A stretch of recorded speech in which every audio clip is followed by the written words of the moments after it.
Okay, good people. Another Sunday is upon us. Thanks for joining me on the live stream.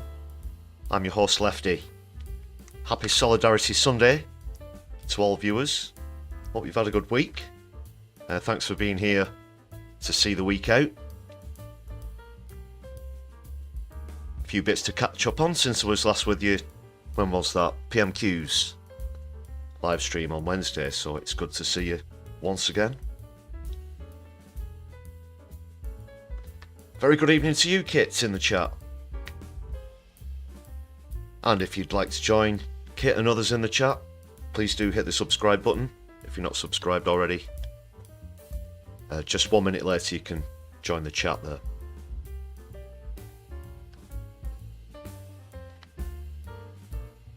Some soothing, jazzy background music that I brought into the Sunday live streams. I think that was just last week. Let me know what you think.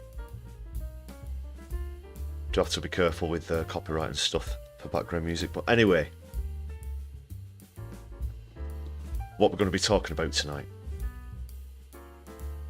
The I.D.F's attacks on the United Nations, UNIFIL sites. There's been further injuries today, in fact.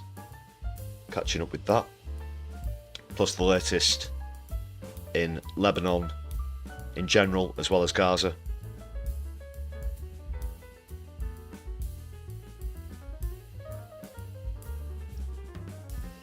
Hey up, Chris. Good to see you in the chat.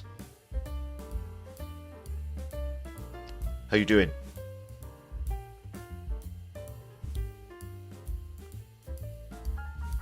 Also, the sad news of the sudden death of Alex Salmond. We're taking a look at his career. Do actually support Scottish independence myself, for anyone who doesn't know. And he was obviously a massive player in that, so that's come as a bit of a shock in UK political circles. We're having a bit of a catch up on other UK politics issues as well. For those of you who aren't very familiar with the channel, all about politics and society from a left-wing perspective.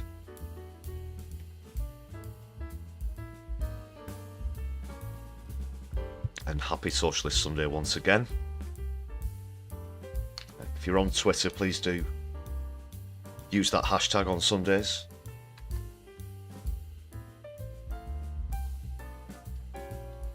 Yeah, the picture. So Johnson's upgraded his writing from rag to toilet paper.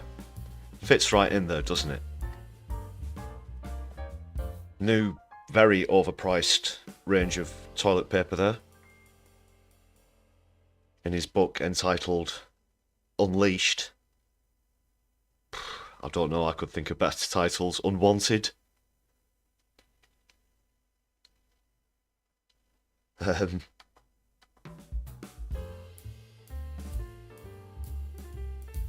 Yeah, there could be quite a few of those.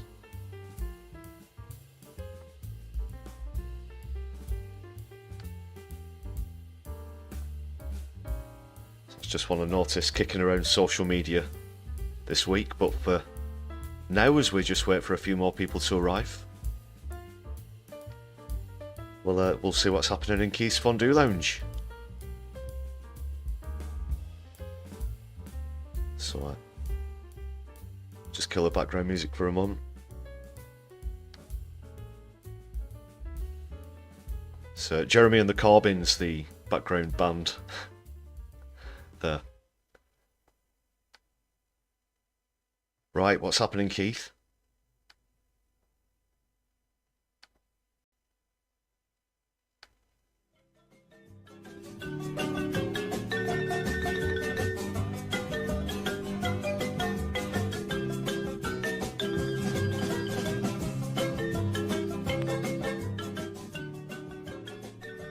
Yes, here we are once again in Keith's Fondue Lounge.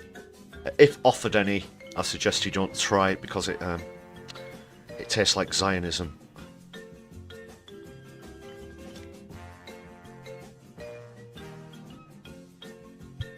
Politics Clive, welcome to the chat. Johnson wanted to call his book Leashed, but he was told he's not allowed to talk about that party in Italy. Very good point, most probably one. Welcome to Shazbab as well, great to see you in the chat. Welcome back to another stream here on My Left Eye.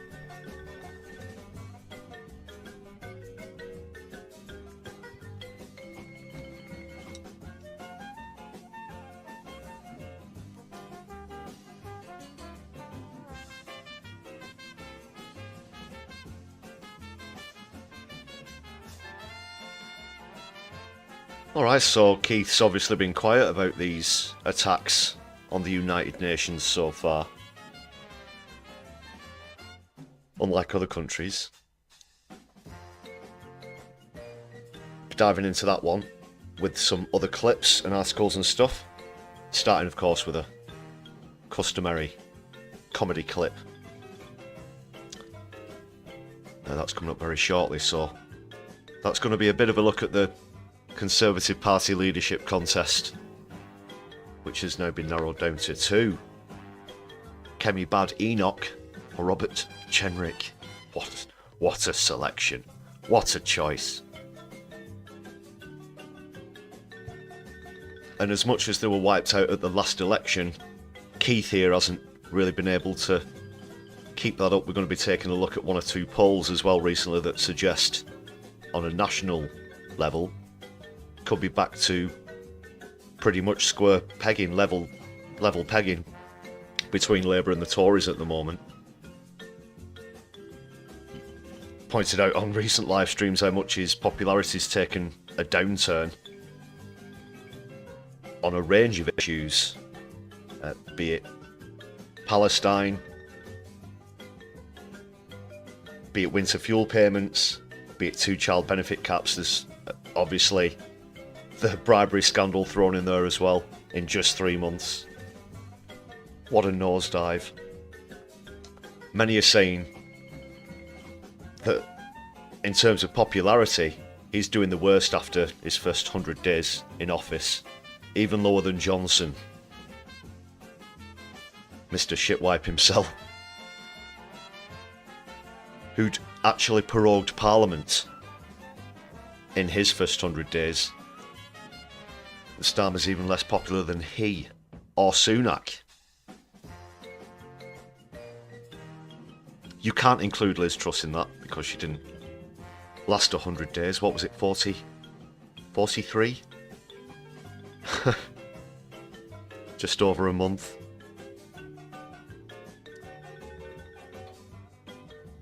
But when you consider all who have come before him, that really says how atrocious he's been in his first 100 days. And it wasn't. We saw this coming though, didn't we, people? Ladies and gentlemen, brothers and sisters. We called it, and now here we are. And in many ways, it's been even worse than even we imagined. Welcome back. Great to see you in the chat, Davinia Robbins. Hope you're having a good week. So 100 days. 100 days.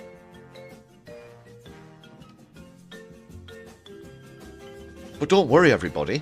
You know, there's only like 4 years and about 9 months left. Oh God. Oh, what are we gonna do?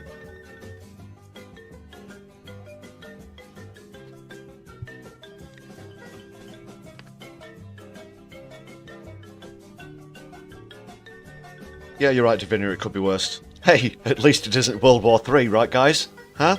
Yeah, oh, God. What a time to be alive.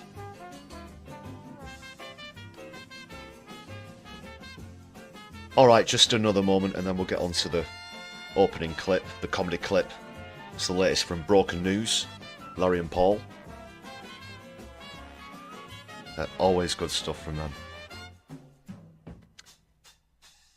And then just a little bit more about the Tory leadership contest before we got on to other topics.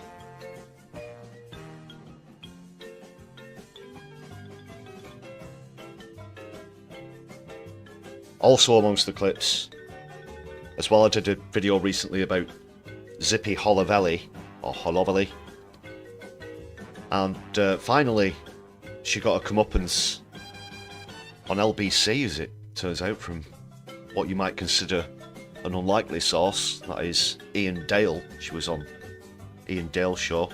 Dale's a notorious conservative, of course. But you can almost see the moment the penny drops with just how full of crap Israeli spokes, especially Zippy Holovelli, really truly are. Even before she started to lie about someone who's a colleague of Dale's, which really was beyond the pale for him. So if you've not seen that video, I mean, she's made quite a few appearances recently, and unfortunately what she's been saying has gone unchecked and unchallenged, and more or less about a specific appearance on Radio 4 that she made, so please do check that out if you've not done so already.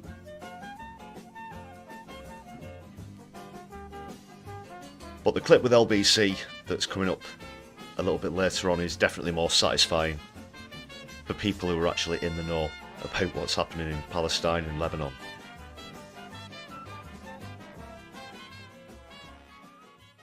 Alright, so let's nip over to Broken News now with Larry and Paul.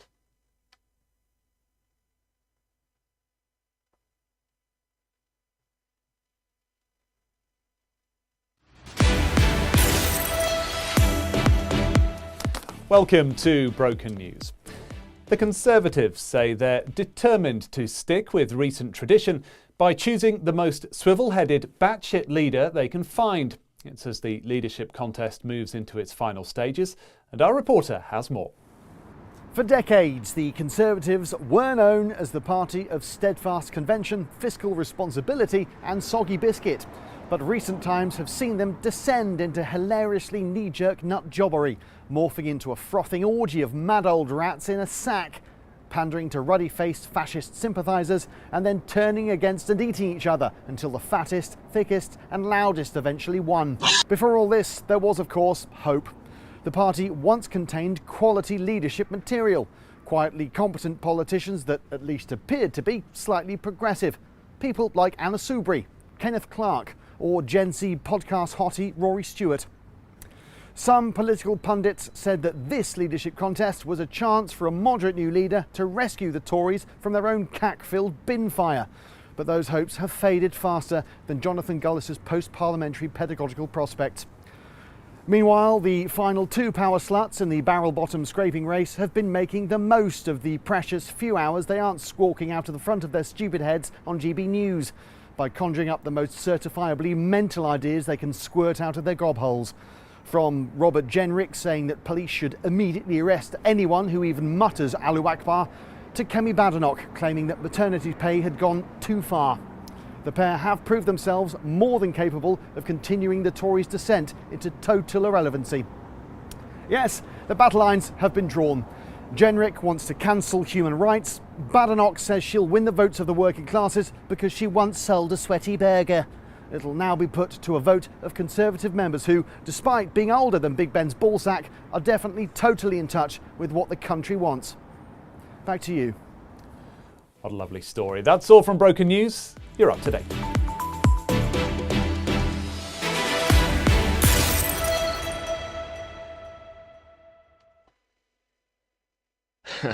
Might find stuff from Larry and Paul. As always, check them out if you don't follow them on YouTube or social media already.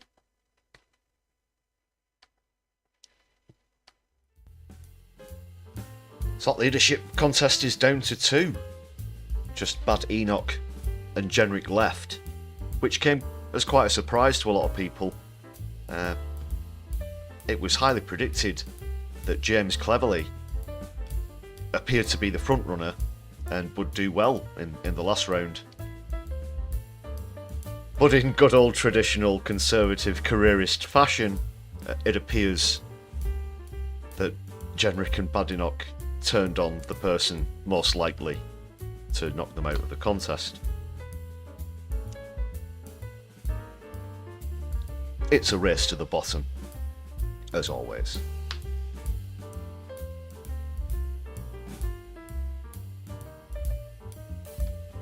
Now, I've got to be honest, initially, it wasn't really on my mind a lot, the Conservative Party leadership contest, with Starmer having that much of a parliamentary majority. However, recent downturn, as I said earlier, in Starmer's popularity has perhaps made this a bit more significant now.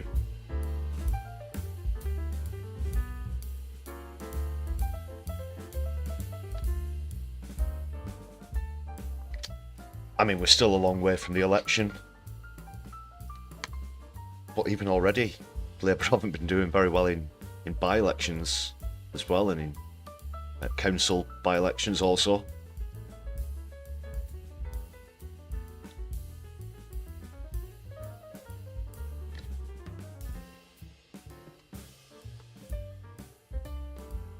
It's still looking crap for the Tories, though. Let's have a look at a quick clip from Laura Kussenberg earlier today. Brian Cox, the actor, was on the panel there.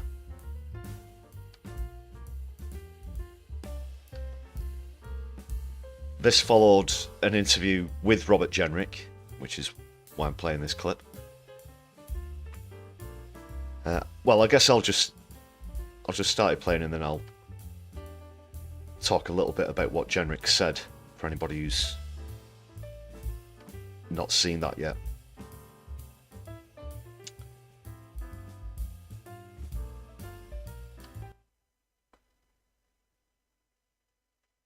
Brian, I know you're never going to be someone, I think, who sits there and says, I'm going to wholeheartedly back the Conservatives. But if you were making a movie of where the Tory party is now, what would you call it? Or a drama? How would you describe it? Incredulity. They're incredulous. They are ridiculous. That was ridiculous. Completely. Eddie Lukiel, welcome to the chat. Great to see you back once more. So the thing that Brian was referring to there was the Jenrick interview, in which he strongly suggested we should leave the European Convention on Human Rights, the ECHR, and replace it with this new British Bill of Rights that he's of his own invention. Which is, of course, ridiculous. It's just so that the Tories, if they did get back into power, could imposing further austerity, taking away workers' rights, taking away rights to protest, etc. And speaking as someone who has been in court for peaceful protest, I have actually used the ECHR in my defence in a case that I was acquitted on. So I'm aware of how important it is, and how important it is to protect our fundamental rights. Jenrick just wants to get rid of the whole thing and probably replace it with draconian Victorian era laws, you know. Bring you back workhouses and the like. Ridiculous. I thought, I couldn't understand. I thought, what is this man doing? Who is he? We have an expression in Scotland, which is, his head is full of mince. Do you know what that means? I know what that means, but explain it to our viewers, because well, they don't all have the same Scottish lexicon as you and me. Well, it means that he just doesn't know. I mean, the whole thing about Northern Ireland is just ridiculous, absolutely ridiculous. Well, you know, when you think of the Good Friday Agreement and the care and what went into that, you know. Also, in the interview with Jenrick, sorry, I've not got the original clip, but I saw Kussenberg was doing the interview with Jenrick, I should have pointed out. And even she is aware that if Britain came out of the ECHR, that would affect the very foundations of the Good Friday Agreement, because a lot of the rights given within the ECHR are baked in to the Good Friday Agreement, and if they're suddenly invalid, if they're immediately void, then that really could create a diplomatic situation with Ireland and Northern Ireland.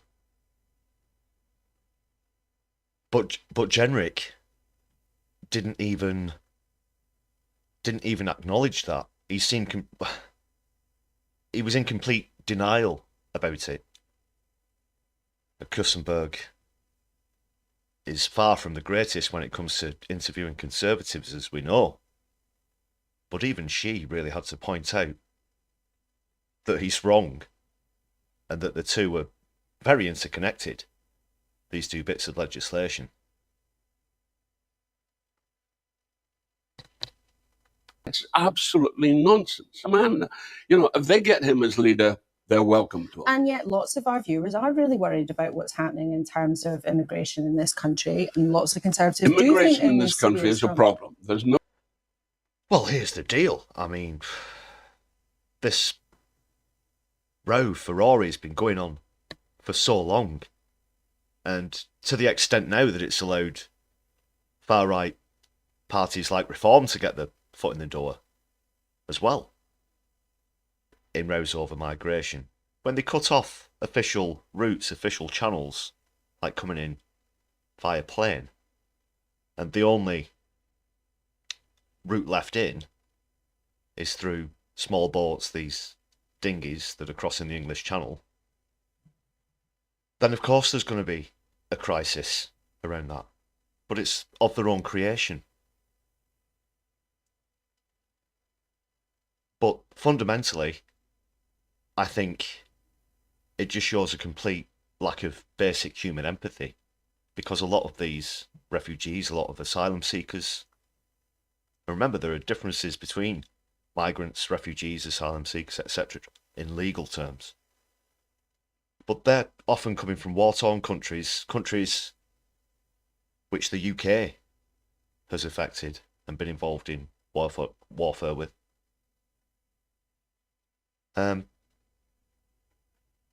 But it just stirs up hatred for minorities and xenophobia, which is completely against British values as far as I'm concerned. But it's something that right-wing parties like the Conservative Party, Reform, and now Starmer's Labour, I guess you have to include them in that, with the Stop the Gangs, you know, echoes of Stop the Boats in there, that slogan. Remember, Labour are the party without slogans. But here are some three-word slogans for you. So even they're involved in all this Zionist rhetoric now. The solutions aren't going to come from the right. You've got to open the official channels, and then there won't be all these people risking their lives, and children being washed up on British shores, having risked their lives because they feel that they have no other choice to try and make it to the UK. These aren't economic tourists. These people are desperate. And never forget, the true enemy of the UK doesn't arrive by dinghy. They arrive by private jet. No question about it. But you're not going to solve it that way. The problem with immigration is what's been happening in the Middle East, what's happening in the Middle East right now. Can you imagine the amount of immigrants we're going to see even more? Mm-hmm. It's a world problem. It's not just a British problem. It's a world. It is a world problem. Absolutely. And that's just one element. And like he's saying there, what we are doing in the Middle East, officially backing up a far-right regime that's looking to take over the entire region and is displacing millions of people as we speak. Right here, tonight. This is happening right now. And it's only going to further increase the refugee crisis. You'll have to forgive me. I've forgotten the name of the man on the panel furthest to the right there, as we look. I've not got the clip lined up, but he did go on to point out that where it comes to the Tories, if they're looking to get back into power, not that I'm not trying to give advice to the Tories, but he's absolutely correct in what he says, and I guess this applies to the current government. But the two main priorities, he says, have to be growth of GDP and also the climate crisis. Because like Brian Cox is saying there, the climate crisis is going to create a massive worldwide refugee crisis, and that's just as much of a worldwide, I keep saying crisis over and over again, but it's a real world issue just as much as the war in the Middle East. Now, for those of you who aren't aware,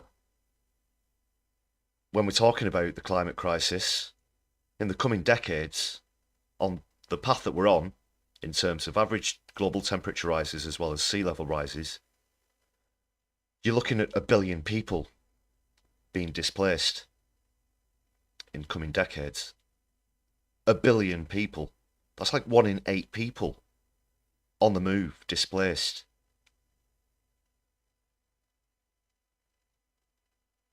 Because where the worst elements of climate change are going to hit are going to be in largely populated areas. Unfortunately, it's going to start in the global south, and they're going to have to go somewhere. So if we think we have a refugee crisis now, then what we're looking at in coming decades is absolutely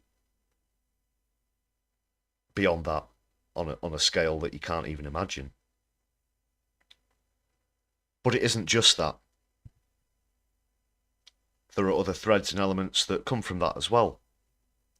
We're talking about people making a last grasp for resources, that is, nations. And I believe that we're starting to see the very beginnings of that right now, and have been for a while, with what's happening in the Middle East, also what's happening with Russia and Ukraine, which produces 80% of the world's wheat,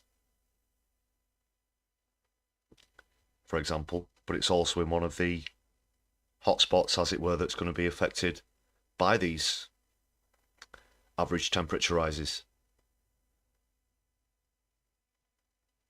So my point with that is a lot of war is going to come with it, a lot of conflict. And just before I go on to the next clip, or slide it's going to be actually, I just want to point out something. I think this has come up on the channel a couple of times before, but I've not mentioned him for a while. Professor Kevin Anderson says and sums this up pretty much as it is for me. And he says there's definitely a revolution coming, but it's up to us whether it's going to be a velvet one or a violent one. So we either implement the changes that we need right now to protect ourselves from what's coming down the road. Otherwise, that revolution, unfortunately, is going to be bloody, it's going to be violent, it's going to involve massive displacement and death on a scale that's completely beyond human memory. Do check out Professor Kevin Anderson as well. He's very good, specifically on the scam of net zero, as it is as well.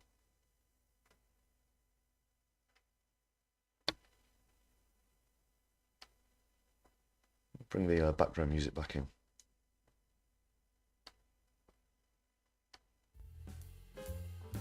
Bit of a diatribe there. Hope you're all with me on that one. You see what I'm getting at. Well, Brian Cox was absolutely spot on there.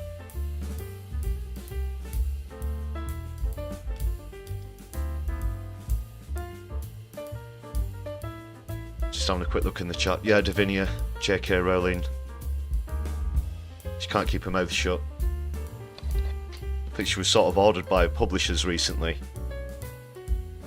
to not post so much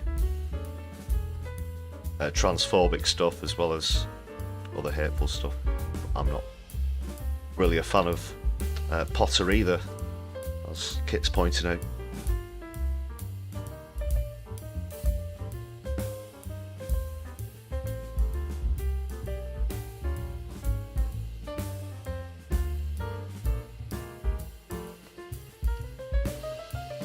Okay, next bit. we'll just have a quick look at this. I've brought up a couple of polls on streams recently. I think the last one was pointing out reasons why Labour voters chose to elect them. And for Keir Starmer as a person, he managed to gather just 1%.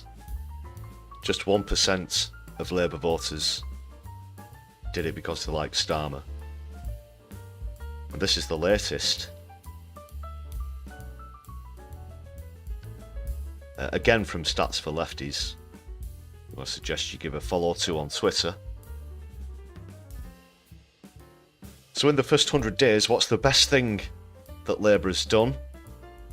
Massively overwhelming 43% said nothing. The best thing Labour has done is nothing.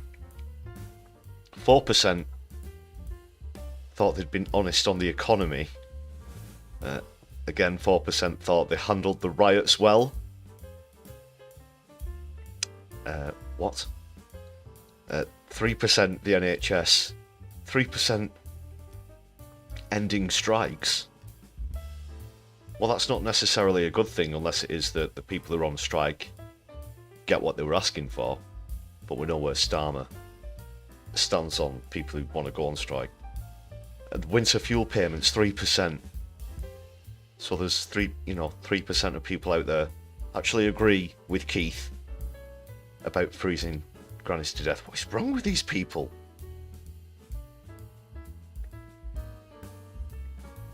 So they want to freeze grannies to death. Not pay our nurses. I mean, the NHS, we all know what streeting's going to be like where that's concerned. Right? He just wants to sell off more and more to private enterprises. But 3% of people think that that's going to be okay. Well, you know what I've got to say to that. But shut up, Wesley.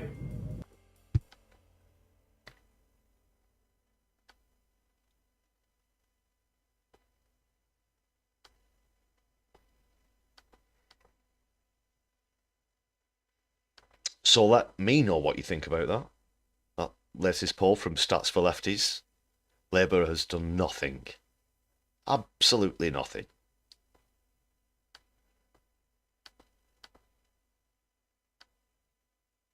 Sorry, I don't know why the background music isn't on. Not to worry.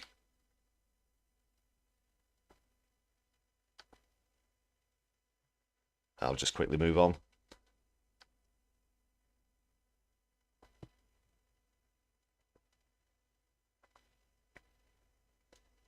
Right, let's take, this is just a quick, one of the latest news reports from Sky about this I.D.F attack on the Unifil base,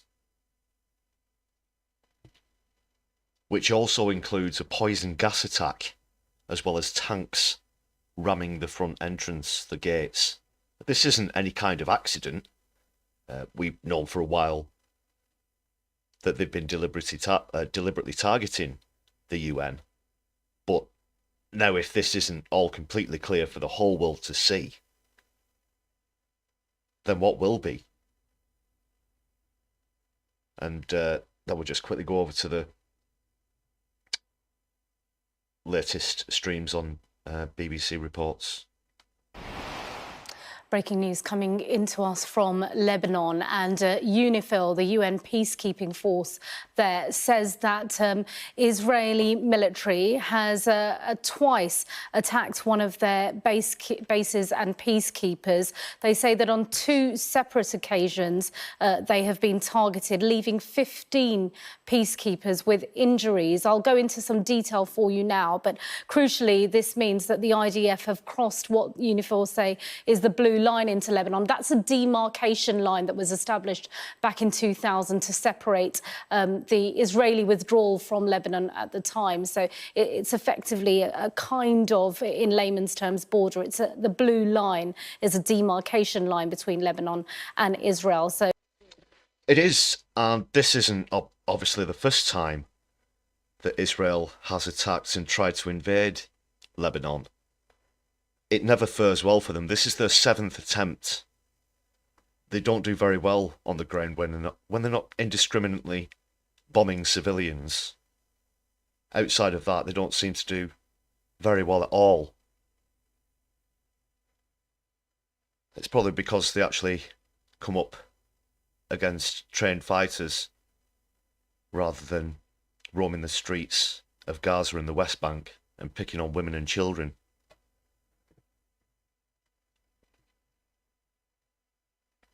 But also the hubris, the amount of hubris in this, with Netanyahu effectively, well, these are his words, he's ordering the United Nations to leave. As if he's in a position where he can give orders to the United Nations. The same with Lebanese. Before he carpet bombs civilian areas, he tries to order evacuations in another nation, in another state. Just who does he think he is? Well, I know what he thinks he is. He thinks he doesn't have to answer to anyone.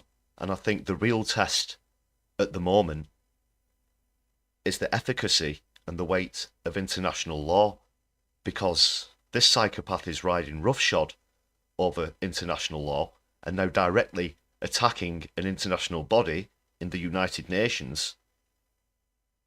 And if nothing is done about this, then what does that say to the entire world about what a country can and can't get away with?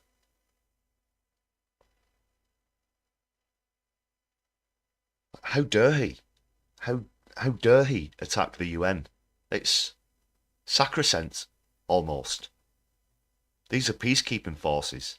And also, just before I go on to play some more of this clip, I want to give a massive shout out to the Irish contingent as well, who have held their steadfast, who work for UNIFIL, because again, Netanyahu tried to order this Irish contingent of UNIFIL to leave. And they've been at ground zero in terms of the conflict. They've been basically point blank range firing being exchanged between UN peacekeepers and the I.D.F. So well done to the Irish. UNIFIL says that Israel has breached that, which is a further flagrant violation of international law and Resolution 1701.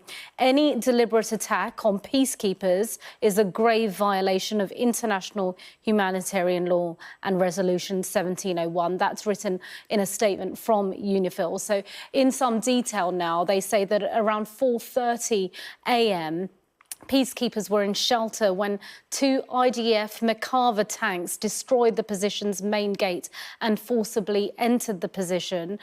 They were requested multiple times and through various negotiations and a liaison mechanism, they did eventually leave. Then again, at 6:40 a.m., peacekeepers at the same position reported the firing of several rounds 100 metres north. And after this is when there were some injuries and reactions to that. 15 peacekeepers suffered the effects of skin irritation, gastrointestinal reactions when smoke entered the camp and are receiving treatment. This isn't an accident. Like I said, ramming the gates with tanks and throwing poisonous, noxious gas canisters into the compound. What is this? This is just completely unheard of.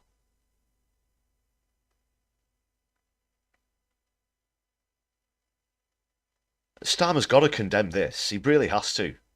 This is it.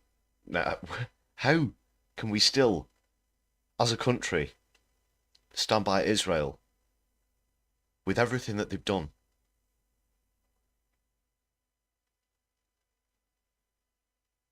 We're not...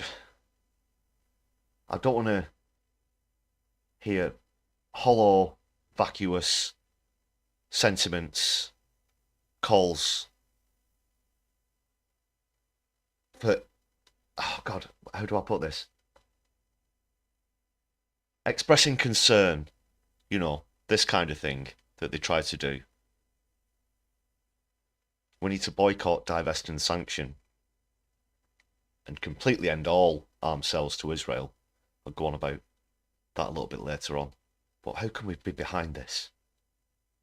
Just beggars belief. So crucially, UNIFIL says that this is now the fourth time in as many days that they have had to remind the Israeli military and all actors of their obligations to ensure the safety and security of UN personnel. So a reminder that UNIFIL, the UN peacekeeping force in Lebanon, that patrols the blue line, a demarcation line between Lebanon and Israel, says that they have been targeted twice by the Israeli military, once by two I.D.F. Merkava tanks at 4:30 a.m. and the second time in a series of firing of several rounds at 6:40 a.m., which they say is a grave violation of international humanitarian law and Resolution 1701. We'll bring you more on that as and when we get it.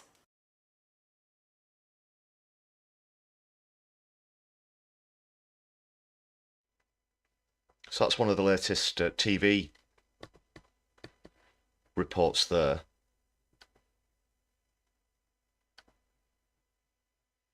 Like I said, I'm going to go over to the live scrolling on the Beeb in just a sec.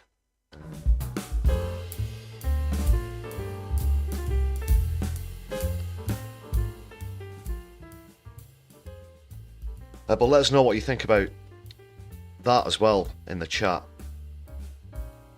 Clear violation of resolution.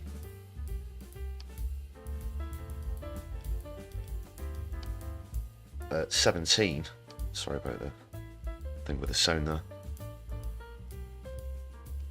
Also, just quickly, if you're watching back on a replay, please do add a comment. Try and get back to as many comments as I can on the channel. And if you're listening live, please do hit the thumbs up button. Helps the stream reach more people. It really does appease the algorithm gods. So please do smash the thumbs up button and give us a share on your social media as well.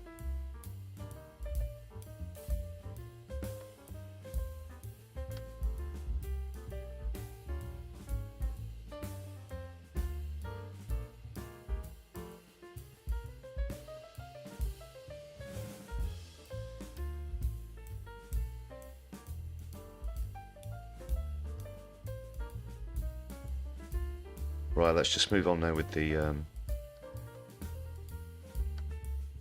latest on that story.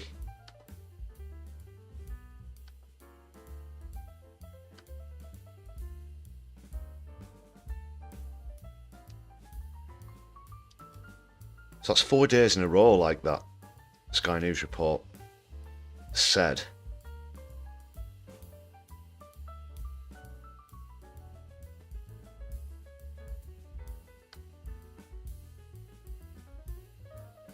There's Netanyahu. Of course, he said he urged the UN to get them out of the danger zone. Do you not understand what they're there for in the first place?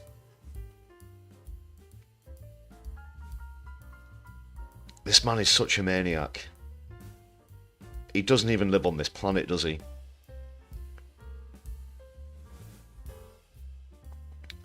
So there, since 1978, UNIFIL have patrolled the area between the Litani River and the UN-recognised boundary between Lebanon and Israel known as the Blue Line. Nearly 10,000 peacekeepers from over 50 countries are stationed in Lebanon, alongside around 800 civilian staff.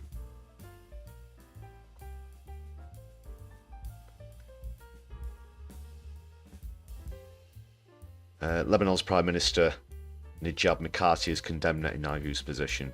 Of course, let's quickly see if there's been any breaking news. What's happening?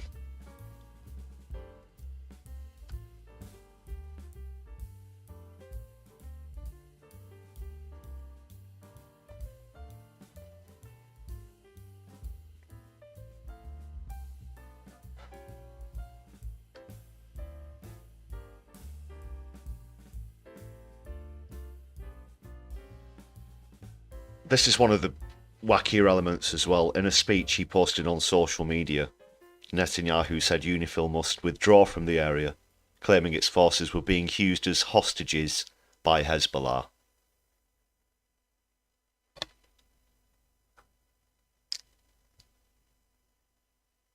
And he thinks that people are going to fall for this. It just keeps saying it over and over again, and it was the same with where Hamas are concerned. So every time he bombs a hospital, oh, it was a Hamas stronghold. And now in Lebanon, every time he bombs a school, oh, it's a military compound, it's, yeah, a Hezbollah command centre. So when you hear the words command centre, no, it's just a school. And if it isn't operating as a school, then it's operating as a shelter for displaced citizens. But that doesn't put you off bombing it anyway. And violating international law yet again. Crazy, crazy.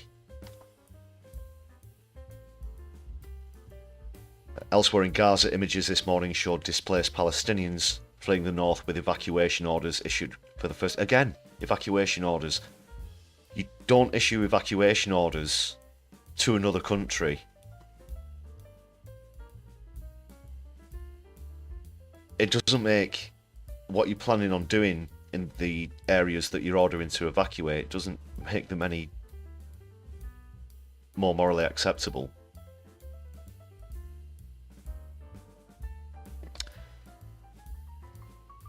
According to the daily update from the Hamas-run health ministry, at least 42,227 people have now been killed in Israeli attacks in Gaza since October 7th last year. We know the true number, of course, will be much higher, way over 100,000.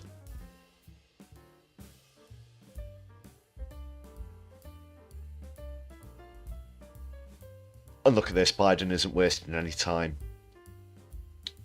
in helping Israel out. You know, at the same time, they'll go on TV and condemn such and such, but this isn't how leaders communicate. That's all just for show, you know.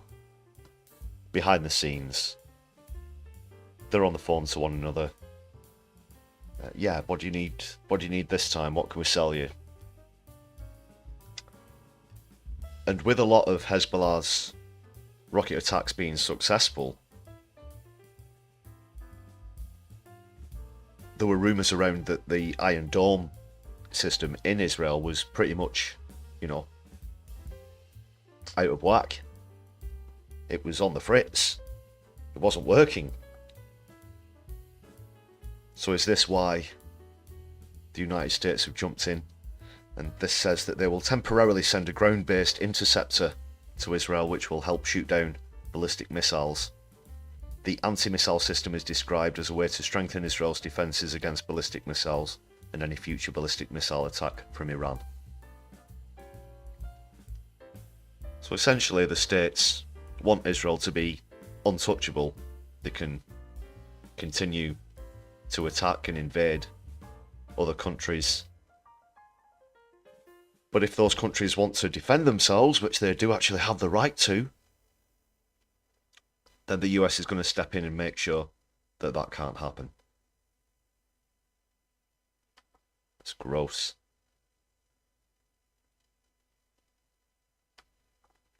Just another report of another hospital closure there.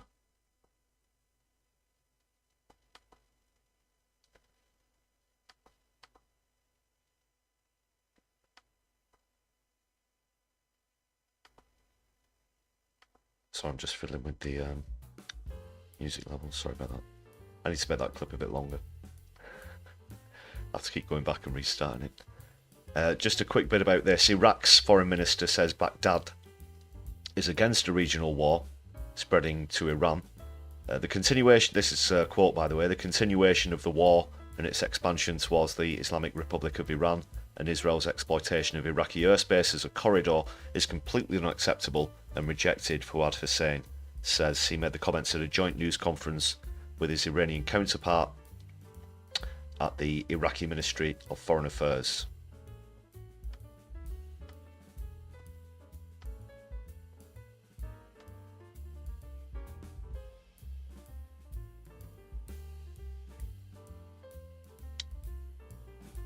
Just a last bit about what all this is, what the consequences of this are.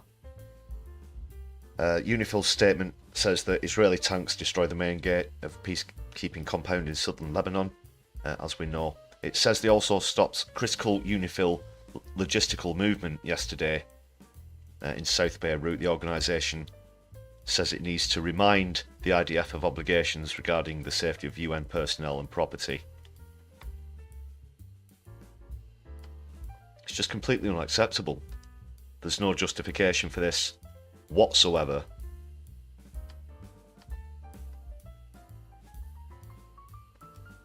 This has been condemned by France and Spain, who have also recently announced a trade embargo on Israel, but also Italy, who have a literal fascist as a head of state, and it's beyond the pale even for Giorgio Meloni. Georgina Meloni, I should say. Excuse me. Even Italy condemned this. But what do you want to bet? That we won't hear anything from David Lammy or Keith? You wouldn't really want to bet against that, would you?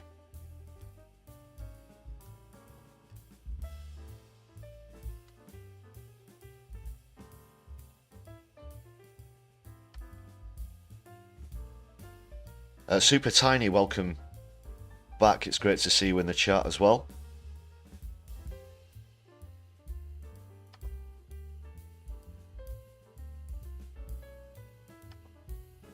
Right, let's move along now. Oops, sorry about that.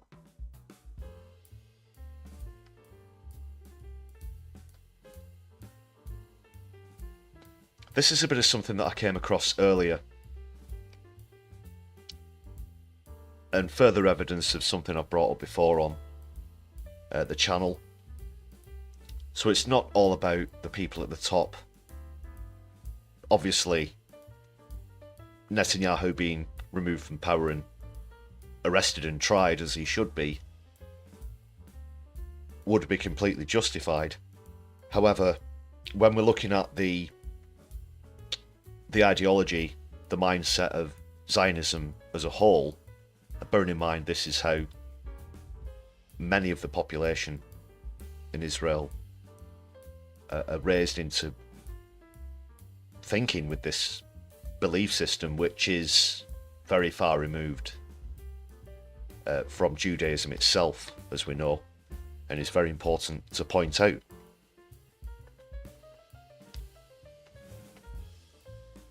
But this clip's going to show you just how far gone it is, and again, just how maniacal the ideology is. So looking at the music charts in Israel and the lyrics about a lot of the top selling songs in the Israeli charts at the moment really is truly disturbing. And that's why Zionism is the very worst of any far-right ideology in modern times or historically. We could name a few. Because there's propaganda, and then there is just literal, outright gloating about breaching international law and a collective punishment on a civilian population. So let's just have a look at this clip. This comes from Going Underground as well. I should give a shout out to Going Underground for this report. Where you are, in the heart of things, as it were, comedians are making jokes calling for the extermination of all Arabs, and there are narratives. I mean, what Bella Hadid and Dua Lipa and probably, I don't know, Roger Waters and Susan Sarandon, they should be killed. People just laugh about that as jokes in where you are in Palestine or in occupied Palestine. Yes, absolutely. Yes, and it's worse than that. It's for quite some time, the top 10 songs that were on the Israeli hits were at least 3 of them were ones that called for a genocide. The most viewed video on YouTube, the most YouTube video that is Israeli is one that openly calls for genocide. The lyrics will astonish you. We have not only comedians making fun of Palestinians, but we have commentators who say that there should have been more than 100,000 dead.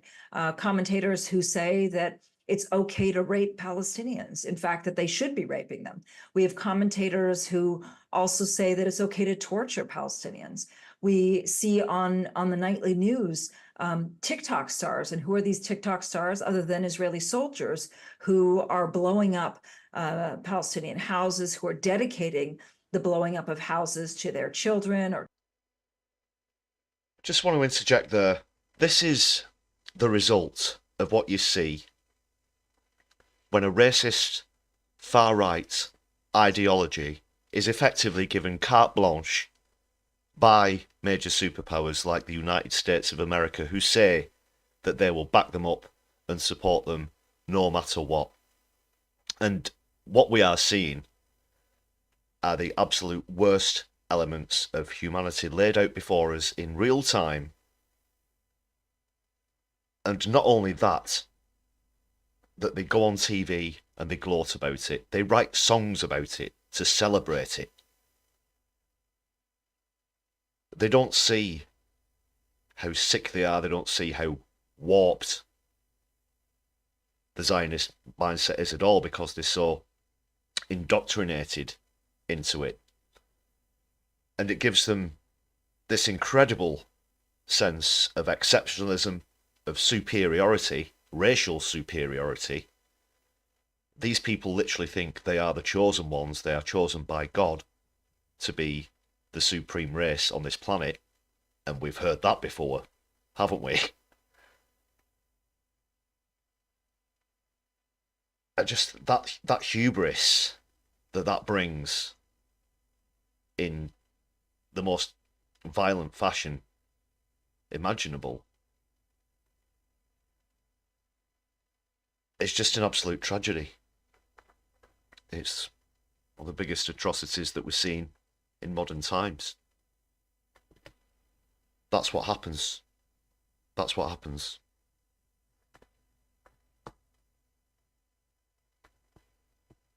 to their spouses, who do a save the date by spraying save the date inside a Palestinian house before blowing it up, to others where they're proudly blowing up universities, mosques, you name it. And so there is a real sense of genocide fever here, a genocide fever that is being pushed and fueled not only by the government, but also by the Israeli media, with nobody saying to them, whoa, where are we going? What do we?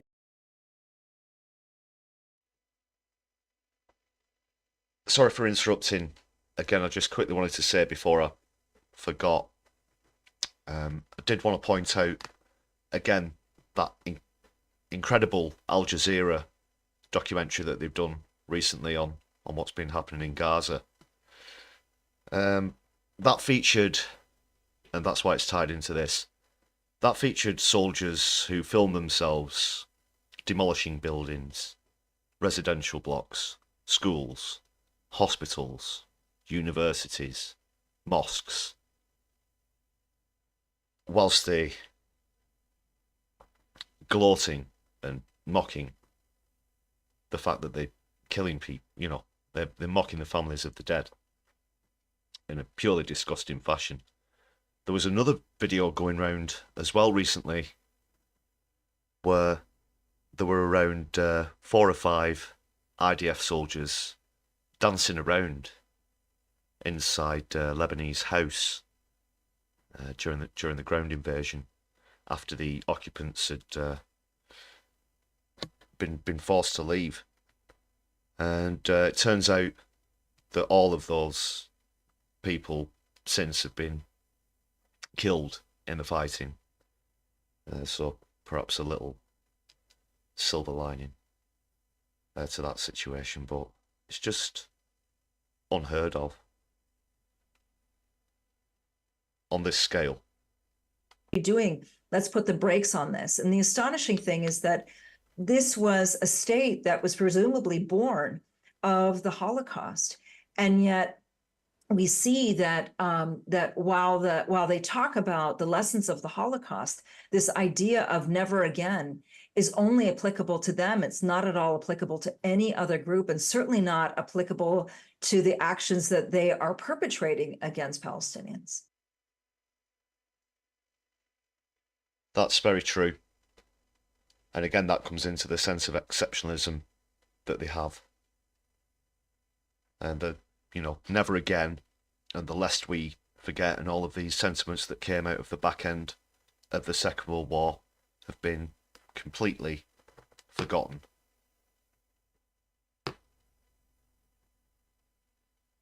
Because the overriding sentiment in its true, pure form is that we shouldn't allow the far right to rise anywhere, and for this to happen in any country, not just in Europe.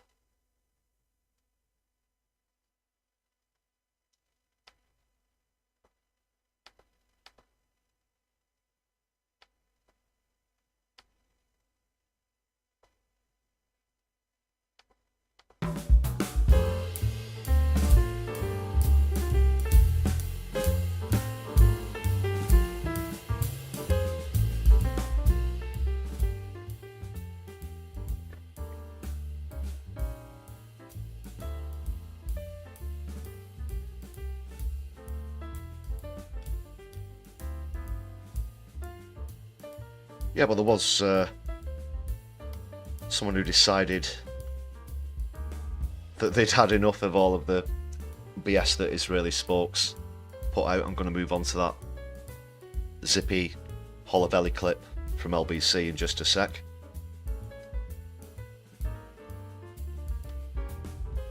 And there's been some other excellent developments with BDS as well, with boycott, divest and sanction, that I'm going to have a quick look at after that as well. Just bear with me, folks, I'll just be one moment.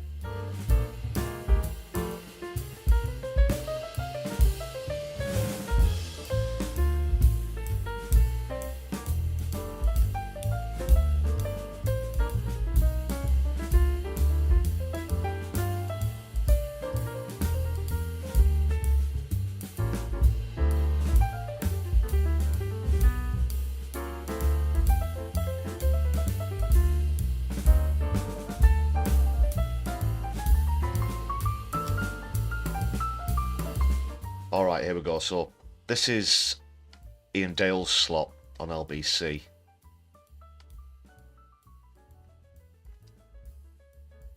Like I said earlier in the stream, you can almost see the moment the penny drops, if he wasn't aware already of how full of crap this woman is.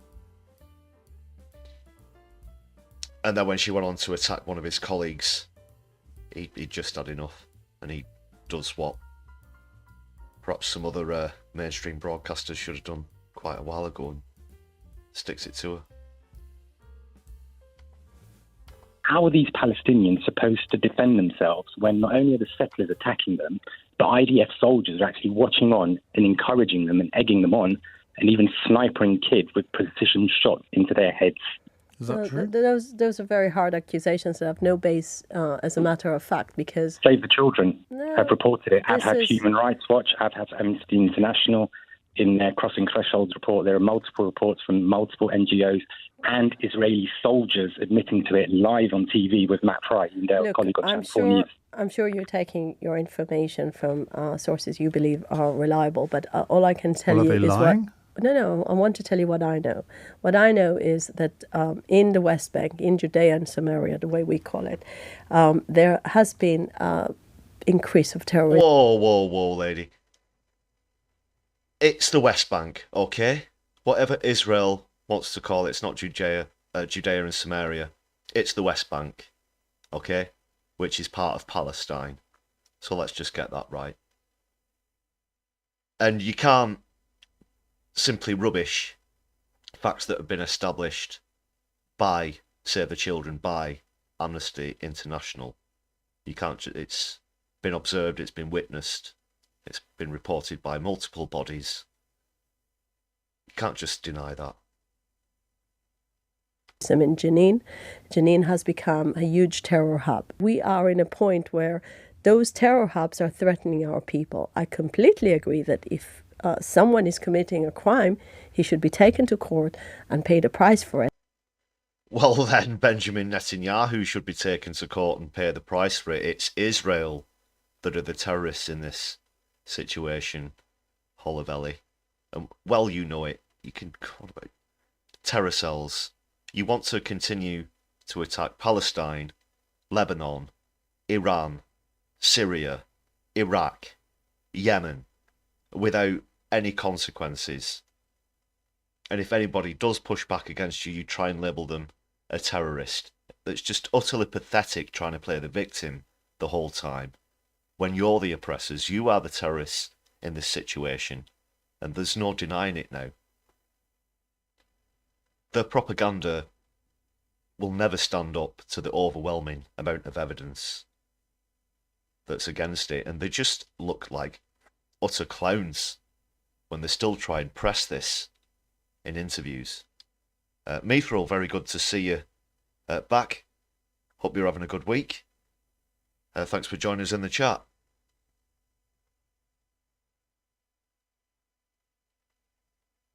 So yeah, where was I? If the true criminals here are going to be brought to justice, then that's the likes of Netanyahu, Yoav Gallant. Even the UK are culpable in this, and the United States of America. Anybody who is aiding and abetting what Israel's doing, certainly as well. But definitely not familiar with any fact about killing children. No one is interested in killing innocent children. But it is a fact that there has been violence against Palestinians by illegal settlers around the West Bank. I accept the fact that we are a country that the rule of law is very important. So if anyone is committing any type of crime or violence, he'll be taken to the courts. Ridiculous. They do not care about international law. Even Netanyahu himself has said in multiple statements, even at the United Nations, he essentially just gives a middle finger to international law, to international bodies like the ICC, the ICJ. His hubris knows no bounds, and you can't reasonably sit in an interview and say this whilst denying that Israel are also deliberately targeting children. 16,000 children have been confirmed killed in Gaza alone.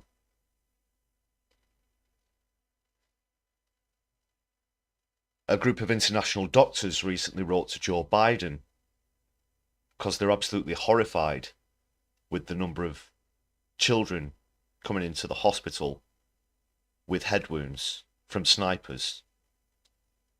So don't sit there and pretend that Israel aren't directly attacking children, because they are. And it's disgusting. It's revolting. And it is part of Zionism. Because, as has been brought up before, they see anybody who doesn't conform to that ideology as subhuman. Especially Palestinians. So it is absolutely part of their ideology to target children, and it's completely gross. Unfortunately, there is a lot of misinformation out there. People are trying to put blood labels on Israel, but I'm telling you, if there is one thing I can guarantee... Blood labels, no. However many journalists they try and take out, however many press offices they try and blow up, they can't deny that there's so much evidence out there.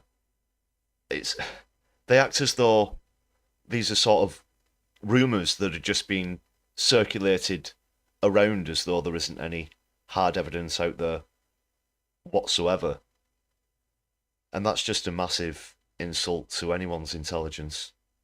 To you, no Israelis with respect, Ambassador, are targeting children. Jay was quoting from different reports. He was quoting reports that my very respected colleague Matt Fry has done on the issue. Matt Fry is not somebody who invents things. He does not broadcast things that are untrue. And I think just to say, well, anybody who's committed an offence can be brought before the Israeli courts is a bit of a cop-out. It is a massive cop-out. That was obviously way beyond the pale for Ian Dale. Sorry, I didn't mean to turn into a little rhyme there. But he was spot on, and obviously that was case in point for him. The proof was in the pudding when she started to attack one of his colleagues, who he obviously knows wouldn't make things up.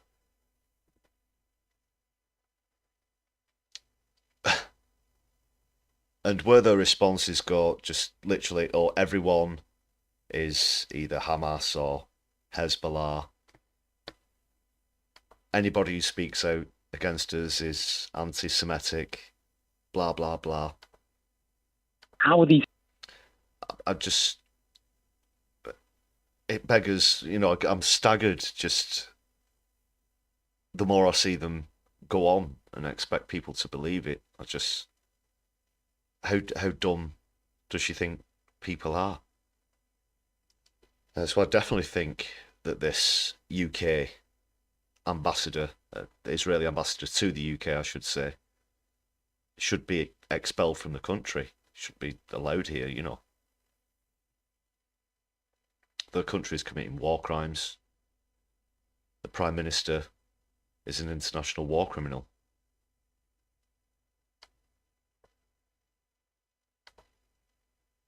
But there is some good news, like I said, in the pushback against all this. Let's have a look at a clip about some of the recent boycotts as well.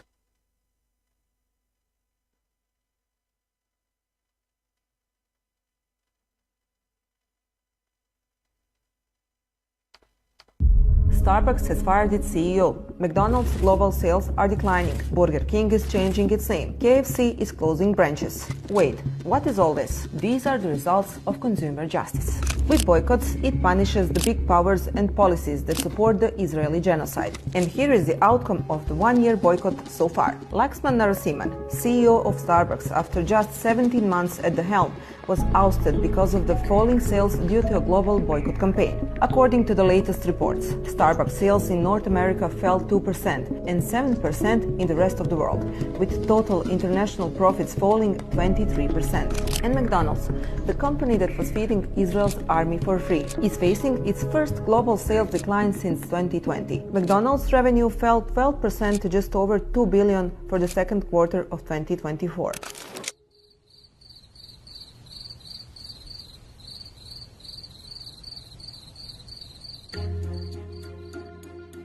In the fallout of feeding a genocidal army and the significant impact of the boycott on business, McDonald's will buy out all 225 of its restaurants in Israel. And Burger King, which is currently going through a difficult period, you guessed it, because of the boycott, is taking off its crown in Turkey and becoming burger. The move, it says, is to embrace local culture and nurture a closer relationship with Turkish consumers. While some are putting on a mask, others are barely surviving. KFC is closing over 100 outlets in Malaysia, and KFC's first store in Algeria was shut down shortly after opening due to nationwide pro-Palestinian protests.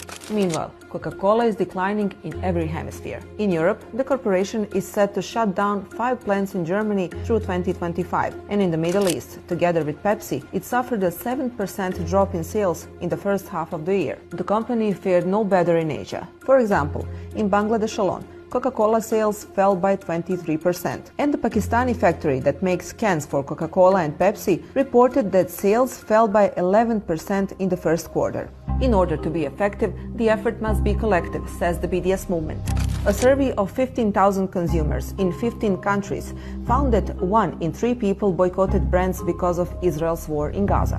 That collective effort yielded results. The consumer boycott has put numerous companies to the test, both in the Arab region and in the world. While any boycott of supporters in Israel's genocidal campaign is welcome, the BDS movement directs consumers to boycott key and strategic players, such as Chevron, Intel, Siemens, and HP. The movement claims that a targeted boycott gives the best results because it affects the main suppliers of oil and technological components for assembling Israeli weapons. A targeted boycott also affects the Israeli economy.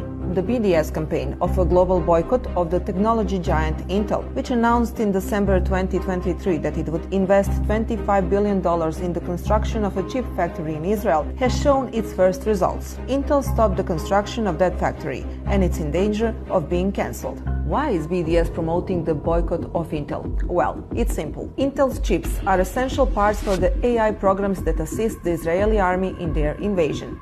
Also, BDS has reported that more than 45,000 Israeli companies closed as a result. Over 80% of startups have suffered damage, while over 50% of them have money to finance their work for less than the next 6 months. The number of so-called financial injections is also decreasing. In the first quarter of 2024, investments in Israeli companies decreased by 32% compared to the same period last year.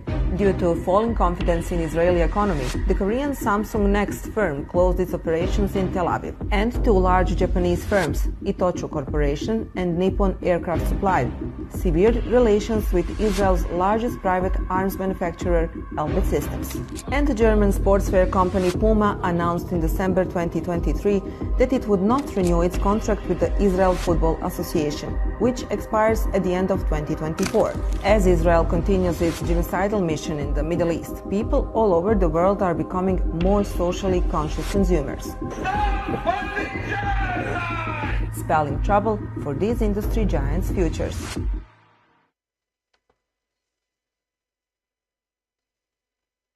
Well, that's good news, and thanks a lot to TRT World for that report. You can see quite a lot of companies being hindered now by BDS. That's boycott, divest and sanction. An increasing number of countries are also putting sanctions on Israel. The United Nations itself has called for further sanctions. And massive countries as well. Spain, for example, one of the recent examples, as I said before. So please continue to boycott any brand that you know is supporting Israel in any fashion.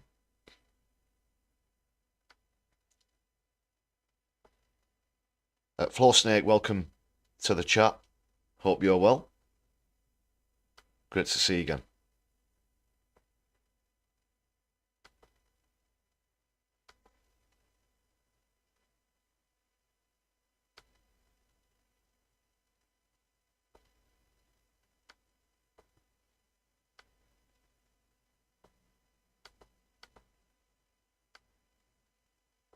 Okay, over to some other news now. Just got a couple of bits to get through. Thanks for sticking it out on the stream as well.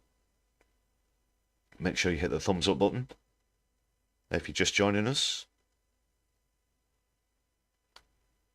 Bear with me, I've had a few problems with the sound tonight. Sorry about the pauses. I've just had a couple of technical things to get over. It's this new background music. Need to make a few adjustments. Apologies for the dead air, as it were, the sound of silence.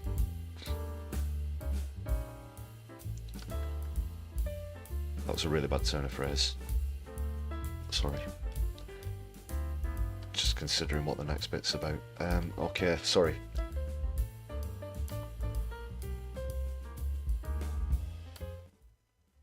Yeah, unfortunately, I've heard news of the sudden and tragic death of Alex Salmond, who of course was massive in the move for Scottish independence. That's something that I do support. even though the SNP unfortunately took a bit of a hit at the last general election. Back when the SNP first formed, nobody would have thought that they could have had a majority in the Scottish Parliament, which they did. Thanks to the work of Alex Salmond. They came very close back in 2014 to achieving their objective, a very narrow 48 to 52% in favour of remaining in the Union.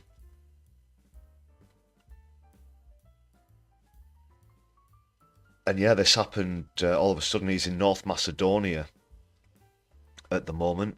He was sitting down at a meeting, fell back in his chair, but somebody caught him. Apparently, it appears that he suffered a massive heart attack at the age of 69.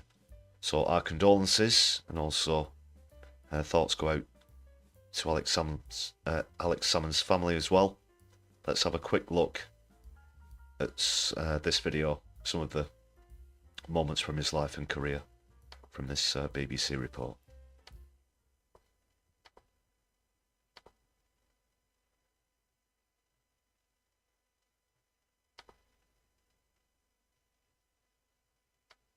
New boy Alex Salmond, fresh from his first encounter with House of Commons procedure. Despite the margin of victory, the new leader was quick to embrace his rival, Margaret Ewing, a display of unity which he believes is essential to the SNP's fortunes at the next general election. The Labour leadership may win the battle for the yuppie votes in the south. We're going to win the battle for the hearts and minds of the Scottish people.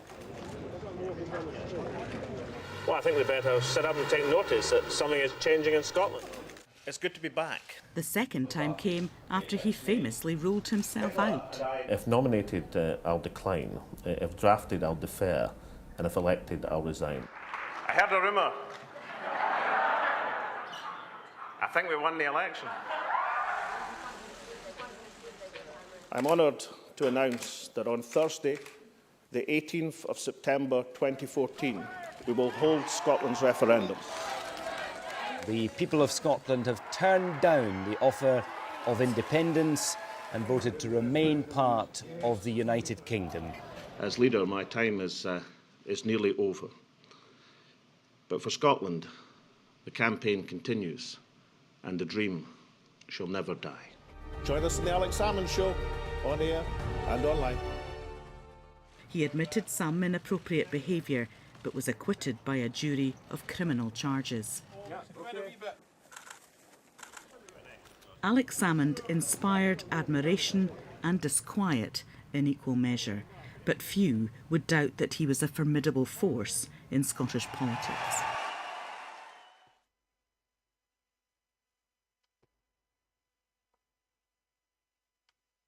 Yes, he was, absolutely, and I don't think just because the SNP only have, is it 9 seats in Parliament at the moment, that means that, excuse me, that the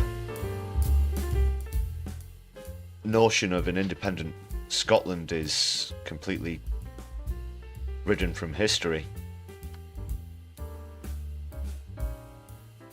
On the contrary, I think that when citizens in Scotland see just how poor a job Starmer's doing, as we've already seen in his first 100 days, they'll probably see the error of their ways, we hope, and there could be another drive in the future, but that's it's a long way to go on that one yet. After Alex Salmond, of course, Nicola Sturgeon came along.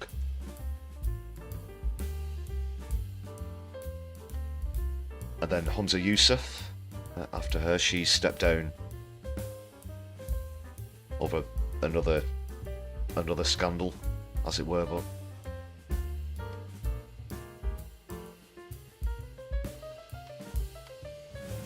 there's just some of the pictures of the tributes.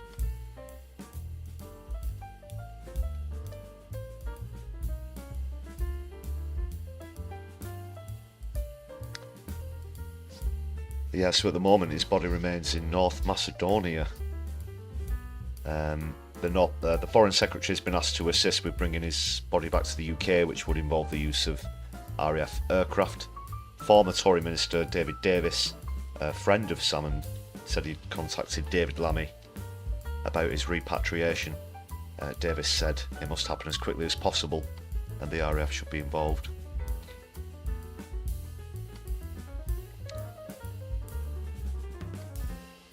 So it's the Academy for Cultural Diplomacy, that's conference he's at in North Macedonia, where he's making a speech. This is one of the last pictures taken of him at the conference. The actual last picture taken of him was of a group shot of delegates outside just shortly before he appears to have suffered this massive heart attack.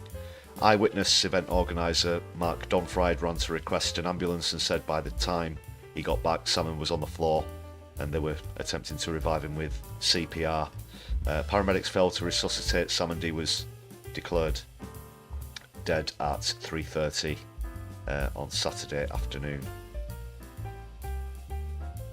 Doctors confirmed that his body was sent for an autopsy of the public prosecutor in North Macedonia.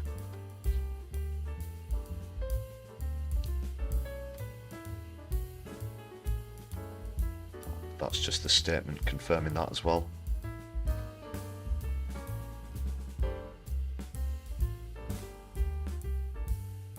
That's obviously come as a shock. Since leaving the SNP, they did set up a sort of alternative party calling for Scottish independence, which was ALBA, or Alaba, I think is the actual proper way that you pronounce that. That is, of course, the old name for Scotland. Not the Roman one, that was Caledonia. Of course, although he left the SNP, he wasn't completely out of politics by any means at the time of his passing, so that's just the latest reports on that. Okie dokie, please do stick with us on the stream. Going to be bringing things to a close shortly as we dip back into the lounge, but don't go anywhere. Going to be hopefully redirecting into another channel. And I do want to give a shout out to the members as well while we're in the lounge.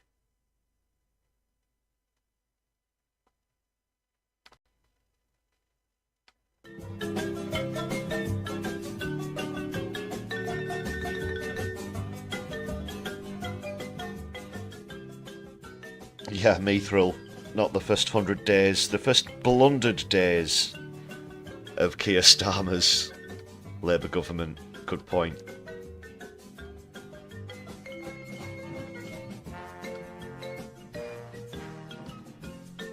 And massive thanks to all of the members on the channel. This is the latest updated list, including people who've received gift memberships recently. That's a massive way to support the channel as well.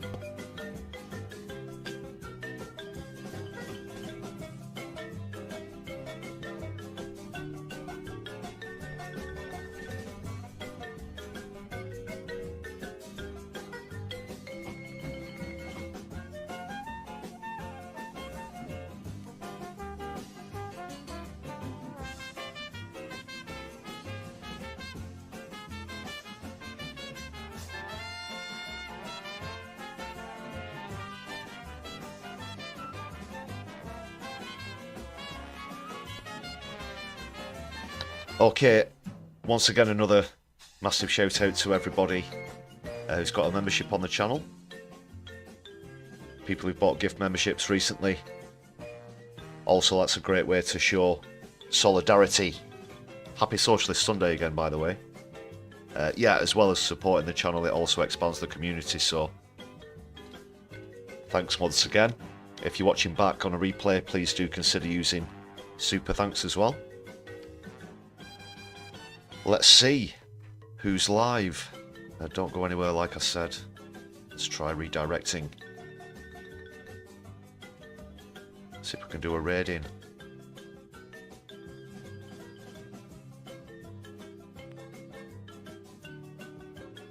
going to try and get on earlier next Sunday. I know that the time does clash with one or two other live streams. Turn Left, for example, someone was pointing out last Sunday. I'll see what we can do there. Oh, fantastic. Helena's live at No Justice, so we'll be heading over there. Mithril, thanks a lot for celebrating 5 months of memberships. And also thanks Super Tiny for that gifted membership as well. Yeah, Mithril, it's been great to have you on the channel. 5 months. Fantastic. And Super Tiny, that's wonderful. Thank you very much for that contribution as well.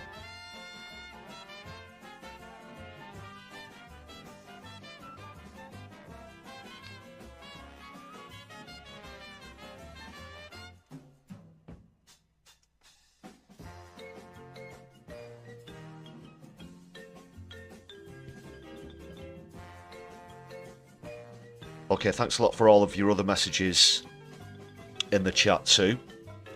I'll be back next week, of course, with The Brews at 10. That's weekly live streams at 10 PM, of course.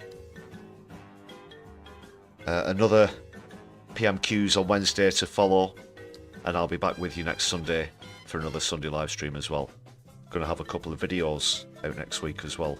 Been a bit behind on getting long play content out there this week, but plenty to catch up on, so keep an eye out for those. Hit the notification bell. I do try and post in the community chat as well, notifying you of upcoming content on the channel.